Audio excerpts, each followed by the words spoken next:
Et là, Friedrich Merz, quand même, il exhorte, il va droit, vraiment droit comme un i, là, à redevenir, il veut que l'Allemagne redevienne la puissance militaire dominante sur le continent. Il a même, ça c'est quand même intéressant, il n'a pas explicitement exclu que l'Allemagne se dote elle-même d'un armement nucléaire.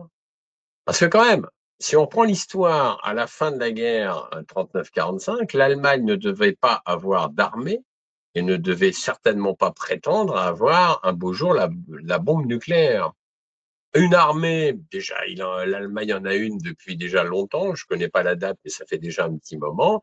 Et là, Friedrich Merz est en train d'agiter la cloche en disant, oh, vous savez, c'est pas exclu hein, que l'Allemagne se dote de l'armement nucléaire. Alors, il va plus loin dans l'interview, parce que je l'ai lu, cette interview, c'est une interview un peu long, mais très intéressant.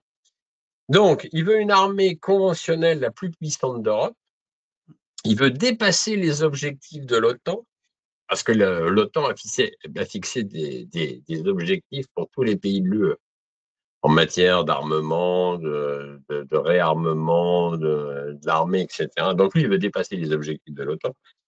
Il veut se préparer à une période d'ailleurs où régnerait à nouveau la loi du plus fort, texto, hein, je le cite hein, quand même. Hein.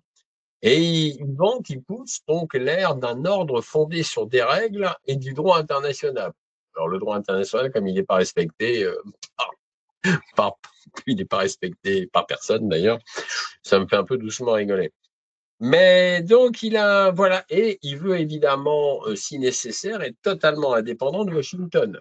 Ça c'est quand même, assez intéressant.